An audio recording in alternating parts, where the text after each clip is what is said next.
ကဲဒီနေ့တော့ကျွန်တော်တို့အားလုံးအတွက်တကယ့်ကိုစိတ်ဝင်စားစရာကောင်းမဲ့အချောင်းအရာလေးတစ်ခုကိုအတူတူလေ့လာကြည့်ကြအောင်ဗျာအလုပ်တစ်ခုကိုအရန်ကိုစိတ်အားထက်သန်စွာနဲ့စလိုက်ပြီးမယ်ပြီးအောင်မလို့ပဲလန်တဝိုက်မှာတင်ပစ်ထားခဲ့မှုတဲ့အတွေ့အကြုံမျိုးကျွန်တော်တို့ဒိုင်းမှန်ရှိကြမှာပါဟုတ်တယ်မလားဒါဟာလူတိုင်းလိုကြုံနေရတဲ့အရာတစ်ခုဆိုတော့လေဘာကြောင့်ဒီလိုဖြစ်ရတယ်လဲဆိုတော့ကိုဒီနေ့အသေးစိတ်ဖော်ထုတ်သွားမှာဖြစ်ပါတယ်စဉ်းစားကြည့်ပါဦးတိတ်ကိုစိတ်လူရှားပြီးစတင်ခဲ့ပဲမယ်ဘာလို့လန်တဝဲမှာတင်လက်လျှော့ပစ်လိုက်ကြတာလဲတော့တစ်ပြက်နဲ့ရက်တန်းသွားတဲ့အိမ်မက်တွေမဖိပြတ်တဲတဲ့ရီမန်းချက်တွေကျွန်တော်တို့ဘဝမှာအများကြီးပဲနော်တကယ်ထူတန်တဲ့စစ်ပင်ကြီးလိုပဲအဲ့ဒီလိုမဖိပြတ်တဲ့အလုပ်တွေစုပုံနေတာဟာကျွန်တော်တို့ပခုံးမော်ကတကယ်ကိုကြီးမားရဲ့စိတ်ပိုင်းဆိုင်ရာဝန်းထုတ်ဝင်ပိုးကြီးတစ်ခုဖြစ်နေတယ်ဆိုတာအားလုံးအသိဆုံးပါပဲအဖိုင်းတဲ့အလုပ်မဖိပြတ်တတ်တော့လက်သမားကဲဒီအကြောင်းကိုဇလန်လီတစ်ပုဒ်နဲ့ဆက်လိုက်ကြရအောင်ဗျာအသက်28နှစ်အရွယ်မာကတ်စ်လို့ခေါ်တဲ့အရေးချင်းရှိတဲ့လက်သမားလေးတယောက်အကြောင်းပါသူဟာအလွတ်အသက်တွေကိုသာအမျက်စတင်ပြီးအဟောင်းလေးကိုကြာဘယ်တော့မှအဆုံးမတတ်နိုင်နဲ့ပြောရရင်တော့ထင်းချုံမရတဲ့တန်တရားကြီးလည်းမှပိတ်မိနေသူတယောက်ပေါ့သူ့ရဲ့အလုပ်ယုံလေးထဲမှာလေတဝတ်တပြက်လှုပ်လက်စားပရိဘောဂါတွေအပြည့်ပဲဗျခြေသုံးချောင်းပဲတက်ရသေးတဲ့ကုလအထိုင်တွေအပေါ်မဲ့နာပြင်မရှိသေးတဲ့စားပွဲတွေ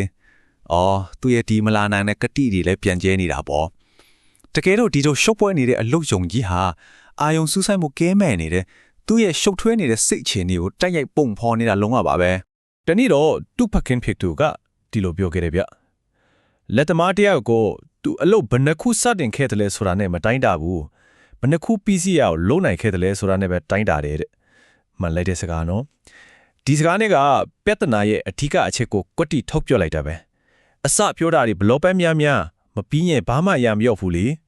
ဒီလိုအလုပ်မပြီးပြတ်တာတွေများလာတော့ရွာထဲမှာမာကတ်ရဲ့နာမယ်ဂုံတရေနဲ့ကိုယ့်ကိုလေးစားမှုတွေဟာတီတီတာတာကိုထိုးကြလာပါလို့တဲ့ဥပမာတစ်ခုပြောပြမယ်ဗျာတနည်းမျိုးတော်ဝင်ရဲ့တမိက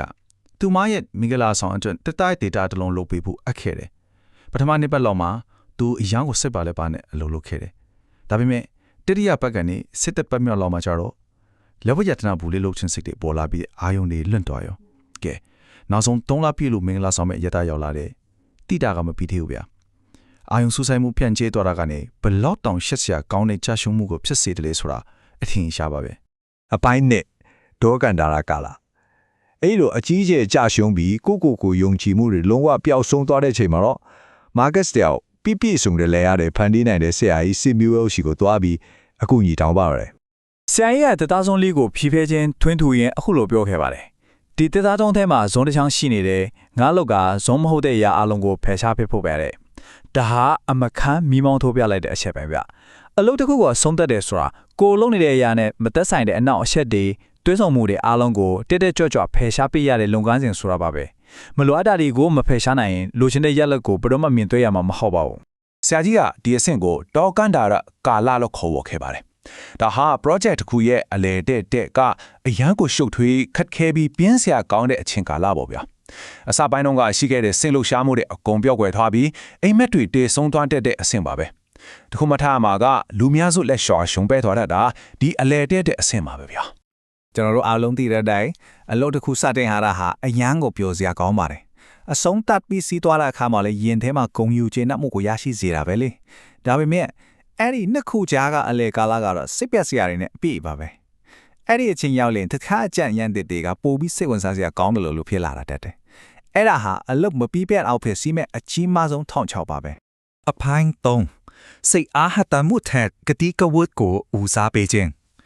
ဆိုတော့ဒီလိုခက်ခဲကြမ်းတမ်းတဲ့တောကန်တရကာလာကိုဘလို့ကြော်ဖြတ်ကြမလဲဆရာကြီးစင်မြူဟဲရဲ့အထူးဒသနာအပိုင်းကိုဆက်ပြီးလေ့လာကြည့်ကြရအောင်ဗျဒီအသိပညာကကျွန်တော်တို့ရဲ့အလုပ်ပုံကိုလုံးဝကိုပြောင်းလဲသွားစေမှာသိကြပါတယ်တကယ်စိတ်ဝင်စားစရာအကောင်းဆုံးချက်ကတော့ကျွန်တော်တို့အမြဲယုံကြည်ထားတဲ့စိတ်အားထက်သန်မှုဆိုတဲ့တန်တရားကြီးကိုဒီမှာအရှင်းတချေဖြတ်ပြလိုက်တာပါပဲဆရာကြီးကပြောတဲ့အလုပ်တစ်ခုပြီးမြောက်ဖို့ဆိုတာစိတ်အားထက်သန်မှုနဲ့မဆိုင်ဘူးစိတ်အားထက်သန်မှုဆိုတာပျောက်ကွယ်သွားတတ်တယ်ပြီးမြောက်ခြင်းဆိုတာလုပ်ငန်းစဉ်အပေါ်ထားတဲ့ဂတိကဝတ်ပဲတဲ့ဆိုလိုတာတော့စိတ်အားထက်သန်မှုပေါ်ချေးမီခေါ်နေလို့မရဘူးဆိုတာပါပဲရှင်းနေပါဗျာစိတ်အားထက်သန်မှုဆိုတာရေပွက်ပမာလို့ပါပဲမြန်တက်ပြီးမြန်ပျောက်ကွယ်တော့တတ်ပါပဲအဲ့ဒီစိတ်လှုပ်ရှားမှုကိုပဲမိခိုနီလို့ကတော့အလုပ်တွေကြာရှုံးဖို့ရာခိုင်မှုတွေများသွားပြီဒါပေမဲ့ဂတိကဝတ်ကတော့အဲ့ဒီလိုမဟုတ်ဘူးပုံမှန်ဇွဲရှိဆက်လုပ်ဖို့တွန်းအားပေးတဲ့အတွက်ဘယ်လိုပဲပြင်းစရာကောင်းတဲ့အပိုင်းရောက်အလုပ်ကိုပြီးမြောက်အောင်အဆုံးထိတွန်းဖို့ပဲနိုင်ပါတယ် အပိုင်းလေး10မိနစ်စီးမြင့်ဒါကတော့ Marcus အတွက်အသက်ကယ်ရုပ်တစ်ချောင်းခလာစီမဲ့ဆရာကြီးစင်းမြူတွေရဲ့ရက်ထုံးစဲစင်ခေါ်မှုအကြောင်းပါပဲဒါကို10မိနစ်စီးမြင့်လို့ခေါ်ပါပဲဒီကနန်းလေးကအရန်ကိုအရေးကြီးပါတယ်လက်တွေ့လှုပ်ဆောင်ရမယ့်အဓိကအချမ်းဉဏ်ကတော့ရိုးရိုးလေးပါပဲကိုယ့်ရဲ့ခံစားချက်ဘလို့ပဲရှိရှိစေပါသည်ဖြစ်စေမပါသည်ဖြစ်စေ